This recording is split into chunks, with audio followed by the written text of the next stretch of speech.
Selamat datang kembali di channel Mikro Anime. Di video review kali ini, gua bakalan nge-review anime yang telah selesai tayang dari episode 1 sampai episode terakhirnya. Tapi bukan berarti gua bakalan nge-review episode per episode, melainkan mereview secara menyeluruh dari segala aspek, kecuali bagian cerita agar tidak terlalu berat spoilernya. Disclaimer, gua hanya akan mereview dari apa yang telah dianimasikan. Gua tidak akan mengambil sumber dari manga, light novel, maupun sumber lainnya sebagai bahan tambahan untuk pembanding dengan animenya. Dan tentunya akan mengandung sedikit spoiler. Nah, di video ini gua bakalan nge-review anime yang berjudul Another. Another adalah salah satu anime horor yang terkenal pada masanya. Untuk kalian yang baru saja mulai menonton anime, kalian bakalan nggak tahu dengan anime ini. Mungkin yang menjadi penyebabnya adalah genrenya yang kurang diminati dan semakin menjamurnya anime isekai yang membuat anime ini semakin tenggelam. Tapi untuk penonton anime yang udah veteran pasti sudah pernah menonton anime ini atau seenggaknya tahu dengan anime ini. Oke, lanjut ke animenya. Anime ini diproduksi oleh studio PA Works. Studio ini sudah cukup banyak menggarap anime-anime terkenal lainnya seperti Angel Beats, Charlotte, Hanasaku Iroha, Shirobako, Nagi no Asukara, dan beberapa anime lain yang cukup terkenal. Anime ini bersumber dari novel yang berjumlah 1 volume dengan 21 chapter. Untuk ratingnya sendiri, di My Anime List, Another mendapat rating sebesar 7,52 dengan jumlah episode yang mencapai 12 episode.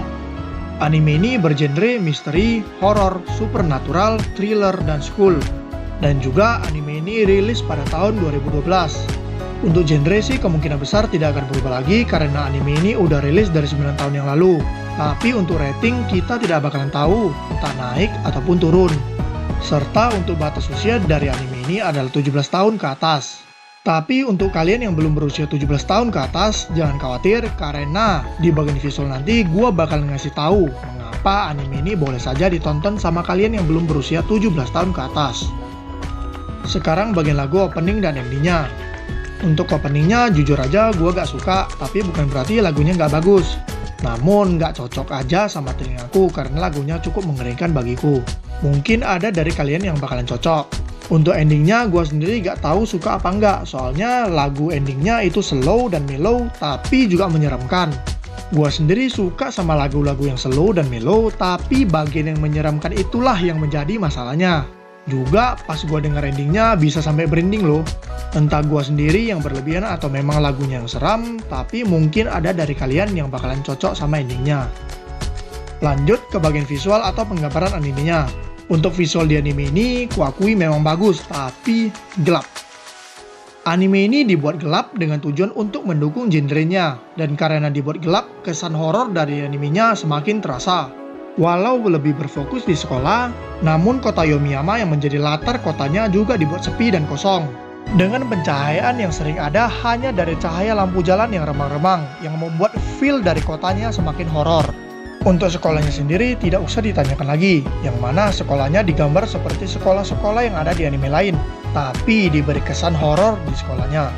Di anime ini juga ada adegan yang gore, dan sebenarnya tidak diperuntukkan untuk kalian yang belum berusia 17 tahun. Tapi karena animenya diberi warna yang didominasi oleh warna-warna yang gelap, maka adegan gore yang ada tidak akan terlalu terlihat, dan adegan gore-nya tidaklah terlalu banyak. Walaupun adegan gore-nya ada yang terlihat jelas, namun tidak akan diberi warna yang terlalu mencolok. Itulah menurutku mengapa anime ini boleh saja ditonton sama kalian yang belum berusia 17 tahun ke atas. Dan jujur aja, sewaktu gue nonton anime ini, gue sendiri belum berusia 17 tahun. Nah, sekarang ke bagian karakter. Karakter utama di anime ini ada 2, yakni yang pertama Sakakibara Koichi. Koichi adalah seorang laki-laki berambut pendek coklat dan juga warna mata coklat, yang baru saja pindah dari kota Tokyo ke Yomiyama, yang kemudian dia bersekolah di sekolah SMP Yomiyama Utara, dan masuk di kelas 33. Tapi dia masuk rumah sakit sehari sebelum masuk sekolah karena penyakit pneumotoraks yang dideritanya. Yang kedua, Misaki Mei. Mei merupakan seorang gadis misterius yang berada di kelas yang sama dengan Koichi, dengan rambut pendek hitam, mata berwarna merah, dan memakai penutup mata untuk menutupi sebelah matanya. Selanjutnya, gue bakalan bahas secara singkat seiyuu dari kedua main karakter tadi. Yang pertama, seiyuu dari Sakakibara Koichi adalah Abe Atsushi.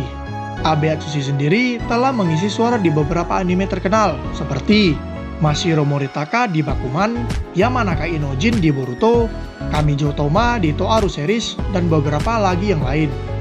Yang kedua, seiyuu dari Misaki Mei adalah Takamori Natsumi. Takamori Natsumi juga telah mengisi suara di beberapa anime terkenal, seperti Uesugi Raiha di Gotobun no Hanayome, Shitri Souna di High School DxD, Kujo Taro di JoJo Series, Murasaka Ajusa di Orange, Mai Kawamiku di The Idol Master Cinderella Girls, dan beberapa lagi yang lain. Nah, sekarang masuk ke bagian ceritanya. Cerita bermula pada tahun 1972. Di SMP Yomiyama Utara ada seorang murid dari kelas 33 yang juga bernama Misaki. Dia sangat populer, sangat digemari oleh teman-temannya maupun para guru di sekolah. Namun, di tengah-tengah tahun pelajaran, ia meninggal tanpa suatu penyebab dan alasan yang jelas. Hingga pada suatu ketika, salah seorang murid dari kelas 33 menyangkal kematian Misaki, mengatakan bahwa Misaki masih hidup dan ikut belajar bersama mereka. Keanehan ini pun terus berlanjut, dan satu demi satu murid di kelasnya mengatakan hal yang sama. Dan pada hari kelulusan para murid, sang kepala sekolah sengaja menyisihkan sebuah kursi untuk Misaki bersama teman-temannya yang lain. Perlakuan tersebut membuat Misaki muncul di foto kelas bersama teman sekelasnya di album kelulusan.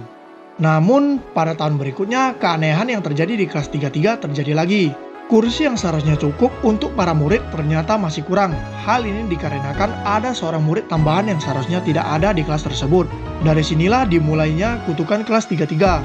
Setiap sebulan sekali, sedikitnya ada salah seorang murid ataupun kerabat dari murid di kelas 33 yang meninggal.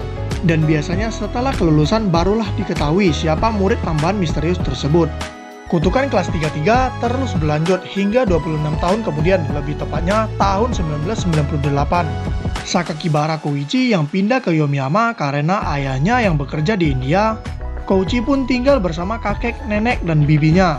Saat sehari sebelum masuk sekolah, Koichi masuk rumah sakit karena penyakit yang dideritanya. Saat sedang di rumah sakit, Koichi secara tidak sengaja bertemu dengan Misaki Mei, seorang gadis misterius yang sedang mengunjungi seseorang dengan membawa sebuah boneka di tangannya. Kemudian setelah sembuh, dia mulai bersekolah dan kembali bertemu dengan Mei, serta mereka juga berada di kelas yang sama, yakni kelas 33.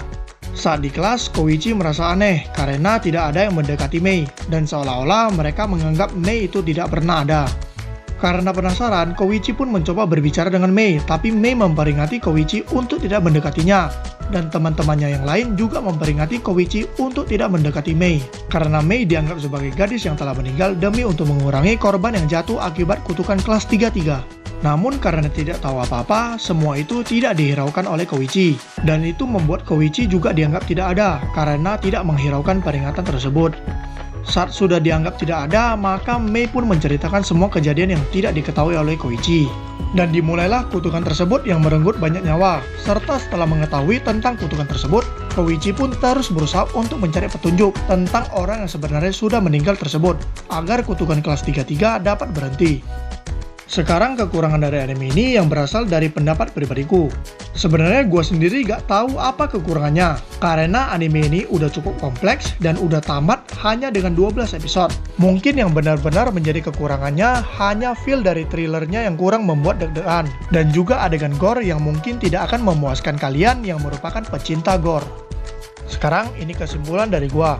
Anime ini cocok untuk kalian para pecinta horor, misteri, dan genre serupa lainnya. Tapi untuk kalian yang tidak suka dengan horor dan sebagainya, maka kalian sebaiknya tidak usah menonton animenya. Walaupun anime ini memiliki genre horor dan thriller, tapi tidak akan ada jumpscare ataupun monster yang membunuh secara membabi buta. Karena itulah anime ini menjadi ada kesan tersendirinya untuk para penikmat horor dan sebagainya. Tapi jangan lupa anime ini tidak family friendly, jadi jauhkan dari anak-anak yang benar-benar belum cukup umur.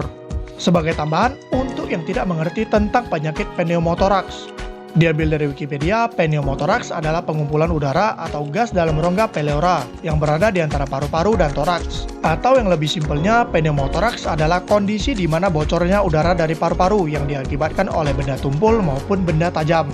Itu saja tambahannya. Sekian untuk review kali ini, agar channel ini bisa lebih berkembang lagi, dan jika kalian suka video review ini, boleh dong di like, share, dan subscribe. Maaf kalau ada salah kata maupun informasi yang kusampaikan. Jika ada perbedaan opini atau pendapat, silakan tulis dan diskusikan di kolom komentar. Sampai berjumpa di video selanjutnya. Cus!